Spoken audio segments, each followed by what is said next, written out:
Particularly on the large scale, I have found that the only way to train people to plot books on a large scale is to have them write a lot of books. I wrote, let's see, I didn't publish my first novel.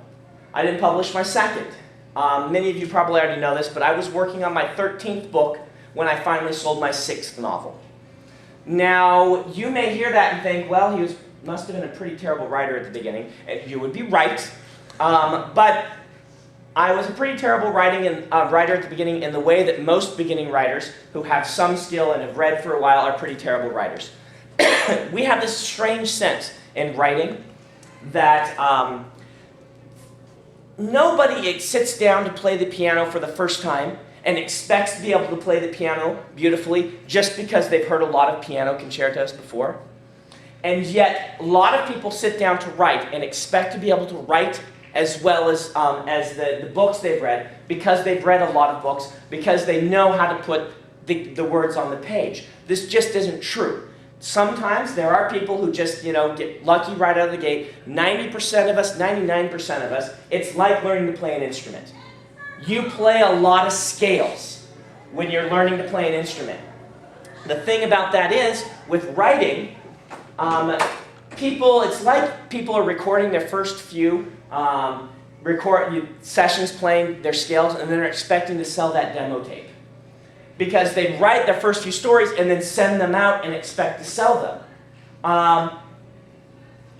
If I were a writer right now, I would get in my mind, this is going to take some time to learn, and that's okay. It is okay to be bad at the beginning. It is okay to try things out and to fail at it. It is okay to be mediocre at the beginning. Most of you in this room, I have a lot of experience with new writers, will be able to write some really good scenes and will have really bad scenes at the same time. And learning to write is actually about becoming more consistent and learning to get rid of the bad scenes and write more of the good scenes.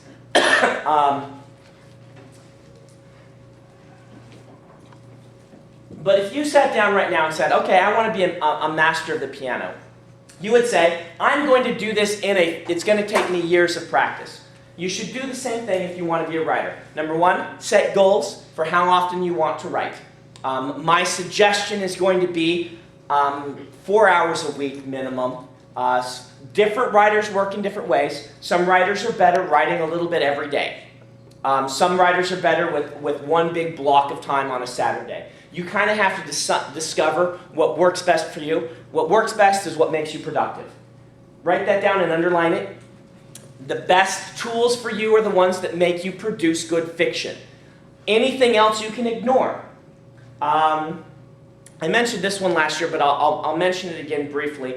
Here's an object lesson on this, and I am going to get to these two things, but I ramble a lot. Here's an object lesson on why it's important to try different things and figure out what you are as a writer. When I was breaking into writing, I had a lot of people tell me that you really have to do an outline.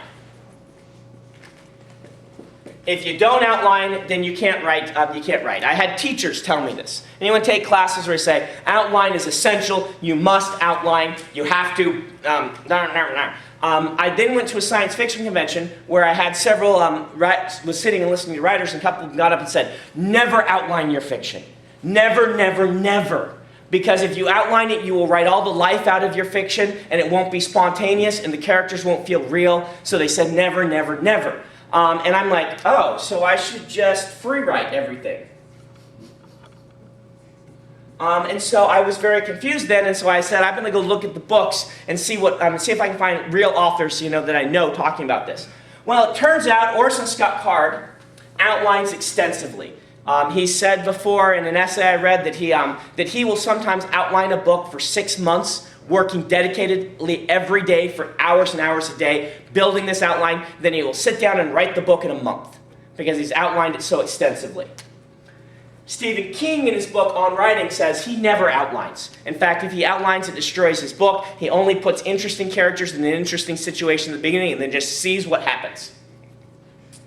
So which is right? Which is wrong? There is no right or wrong. They're both right. I use both methods. depending on the book I'm writing. When I am working on a Wheel of Time book or one of my epic fantasies, I cannot free write it. I need to know exactly where I'm going. I need to have the framework. I need to know how this book is going to play out because they're so intricate. When I write my Alcatraz books, my kids' books, I want them to feel wacky and spontaneous, like a stand-up comedy routine is almost sometimes, like an improv comedy routine. So I free write those. I give myself a list of things that I have to include in the book, almost like a group of wacky props, and then I go. And they create very different books. I'm using different tools for different novels. When I write my epic fantasies, generally what I do is I outline my plot and I outline my world very exhaustively, but I do not outline my characters and force them to be anyone specific. I will then free write a character into the scene, almost like an actor doing a role reading their lines. And oftentimes that character doesn't work the first time and I have to toss them and have another character walk in and try it with the same name but reading the same lines. If you've read my Mistborn books, I actually posted several of these I did for Vin as deleted scenes. I started with Vin as a boy, and that didn't work. I started I did two different personalities for a girl for Vin. One of them worked, one of them didn't. This is so I actually free write my characters, but outline my plots and my settings. That's the tool that works best for me. For you, you have to find what makes it work for you. All these things I talk about will be tools, and your goal is to put them in your toolbox, and then determine which ones make you write better fiction. So, description and viewpoint. Let's break down. These are two very big topics. Let me talk about some don'ts first, all right? Generally speaking, you don't want to start your story, even an epic fantasy story, with a long history of the story. Of the world. This has become something of a cliche in fantasy, partially because of David Eddings. If anyone read David Eddings, he started each of his books with a lengthy sort of backstory history thing. It was an aspect of his novels. To be perfectly honest, I often skipped them as a reader and would read them as an appendix instead. Different people approach them different ways, but because he did it, a lot of readers want to do it. A lot of new writers. I suggest you stay away from that. Our goal in the beginning of your story is not to hook the reader with your majestic world building, because that's going to come across as boring. Fights are only as interesting as the people they are happening to. The world is only as interesting as the people who live in it and must interact with it. The magic is only as interesting as the people who are using it. Keep that in mind, all right? We have two major things we want to stay away from. One is called an info dump. An info dump is a deep, thick, dense paragraph filled with information about the world that does not relate specifically to the viewpoint character at that moment. It is, we have the character walking along, and let's say they're walking through the forest, and suddenly, in the middle of a walking through the forest scene, you get the history of the kingdom in 5 paragraphs in the middle of that. You do not want to do this, trust me. But most new writers in fantasy feel that they need to front load us with a lot of material. This is because fantasy has what we call, all books have what we call a learning curve. As you read this book, you are going to become an expert in the world of this book.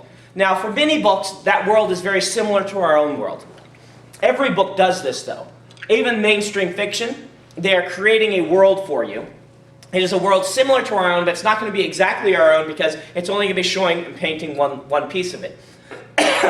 And we call that the learning curve. All the things you have to learn in order to understand this book. If you're reading a book about someone who works at a mine, you're going to learn mine terminology. Even if someone works at Saks Fifth Avenue, you're going to learn their terminology. You're going to learn the code workers, these sorts of things.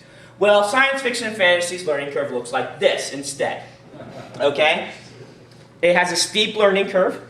Because of that, we don't just learn new characters, we learn the entire world. The laws of physics themselves can change. The history, the philosophy, the psychology, the races, everything can be different. Steep learning curve presents a problem for us in our genre, but it is also the thing that makes our genre wonderful. It is the thing that sets us apart. We read science fiction and fantasy because as readers, we tend to like to be tossed into the deep end and have to swim and become an expert and figure this all out and figure out the eternal logic, particularly the types of us who will come to conventions like this who want to discuss it in deep detail. And I apologize for the lozenge, but my throat is getting dry, so I will have to mumble a little bit, but that's going to help me keep going. We have this steep learning curve, and so new writers, what do they want to do? They want to put it all up front and show you, number one, how cool it is, and show all this world building that they've done. And number two, you're worried that your reader won't be able to swim unless you give them all this information. That is actually going to make it harder for the reader. If you can give them a character to latch onto, the character who is sympathetic, in other words, we can see ourselves in them. We build sympathy in two major ways. One is by showing characters who are like us, and another is by showing characters that we want to be like. And usually the best characters mix some of these. So we have a character who does something very admirable in a way that we would like to emulate, but also is like us in a lot of other ways. Characters that are like this, for instance, very extreme on the everyman side, we have Samwise Gamgee, who we see a lot of ourselves in. This poor, this poor hobbit who all of this stuff is happening in the world is confusing, but he's intensely loyal and to a super heroic degree. And so we latch onto Sam because, Sam, I wish I were as loyal to my friends as you are, but I also see a lot of myself in you. A more extreme example of this might be the character Spider-Man, who a lot of people watch and say, I'm a total nerd fanboy like you, but gee, I wish I could jump off buildings and shoot webs out of my hands. These are the two extremes. There are lots of other ways to build sympathy, but those are the two basic ways. So you give a character that we sympathize with them because they are struggling with something that we understand, that we're like, but they also are doing things that we wish we could do. This can be as simple as, it is a kid dealing with high school. Oh, I remember that. That was hard. And he's at a wizard school. Oh, I wish I could be a wizard. Both of them put together into one character is the two basic ways to build sympathy. And those books work wonderfully well. Which is interesting if you study Harry Potter as a character. Harry Potter as a character, as a person, is kind of boring. If you really look at who Harry is, Ron is more interesting, and Hermione is more interesting. They both have lots of quirks and are more well-rounded characters. Harry is essentially just an everyman, and yet he works powerfully because of how well we can sympathize while wanting to be in his place at the same time. And that's the nuts and bolts of why Harry is such a compelling character. Bella from Twilight is exactly the same. The actual person who Bella is not really interesting. If you knew Bella in real life, you would be kind of bored by her, because she is not a terribly compelling, interesting character. But she is sympathetic because those who read the books, I have never been a 14-year-old girl, so I don't get it, but those who read the books sympathize and say, I know what that's like. I know what it is like to move to a new school and be ostracized. Or I know what it's like to not quite fit in. Plus, now a sparkly vampire loves me. Loves her. I wish that happened to me. Do you see how those two things are working together to create powerful sympathy? I feel that that main characters should have a little bit more well-roundedness than perhaps Bella has been introduced, but it's hard to fault how successful those have been because of how powerfully compelling that sympathy is. So if you can give us a character like that first, the reader will latch onto that character and their situation, and then they will go with you even though they don't understand the world completely yet. In fact, the fantasy readers will prefer it if you dole it out in small bits so they can start to piece it together how it relates to this character.